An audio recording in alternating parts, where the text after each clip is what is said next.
የግንቦት 4 የምሽት ዕለታዊ ዜናዎቻችን። የትምህርት ሚኒስቴር አማካሪ ሚኒስትር ዴኤታ የሆኑት ፕሮፌሰር ክንደያ ገብረ ሕይወት የደብረጽዮን ቡድን ከተደጋጋሚ ስህተቱ የማይማር ተቸካይ ነው ሲሉ ወቅሰዋል።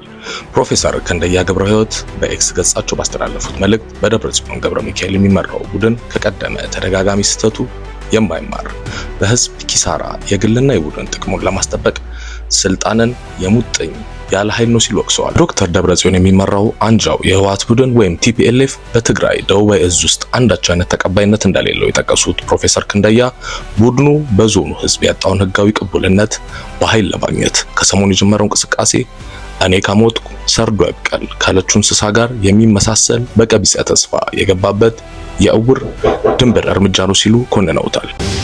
በካሳንቺስ ኮሪደር ላይ የህግ ጥሰት የፈጸመ የመኪና ኪራይ ድርጅት 100,000 የኢትዮጵያ ብር መቀጣቱን የቂርቆስ ክፍለ ከተማ ደንብ ማስከበር ጽሕፈት ቤት አስታውቋል።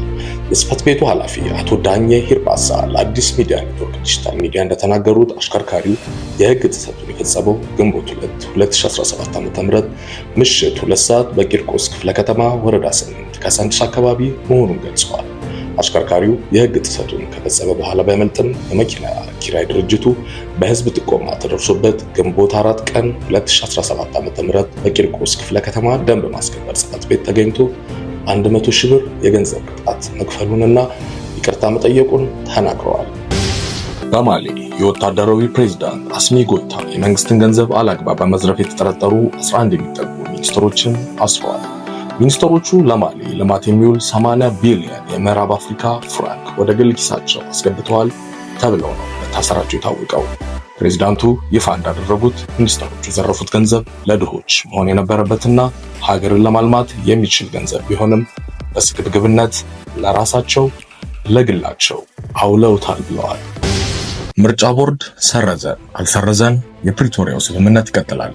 አደገኛ የሚሆነው ስለተሰረዛችሁ የፕሪቶሪያውን ስምምነት አናውቀውም መባል ስንጀምር ነው ሲል ህወሓት መግለጫ አውጥቷል። የፕሪቶሪያው የሰላም ስምምነት የፈረምነው ሆነ ጊዜያዊ አስተዳደሩን ያቋቋምነው በምርጫ ቦርድ እውቅና ወይም ሰርቲፊኬት ባለመሆኑ ምርጫ ቦርድ ሰረዘን አልሰረዘን የፕሪቶሪያው ስምምነት ይቀጥላል ሲሉ የህወሓት ሊቀመንበር ዶክተር ደብረጽዮን ገብረ ሚካኤል ገልጸዋል። አደገኛ የሚሆነው በምርጫ ቦርድ ስለተሰረዛችሁ የፕሪቶሪያው ስምምነትን አናውቀውም መባል ሲጀምር ነው ብለዋል። የፕሪቶሪያውን ስምምነት የፈረምነው ምርጫ ቦርድ ሰርቲፊኬት ስለሰጠን አይደለም። ምርጫ ቦርድ ሰርቲፊኬት ያቋቋምነው ጊዜያዊ አስተዳደርም የለም።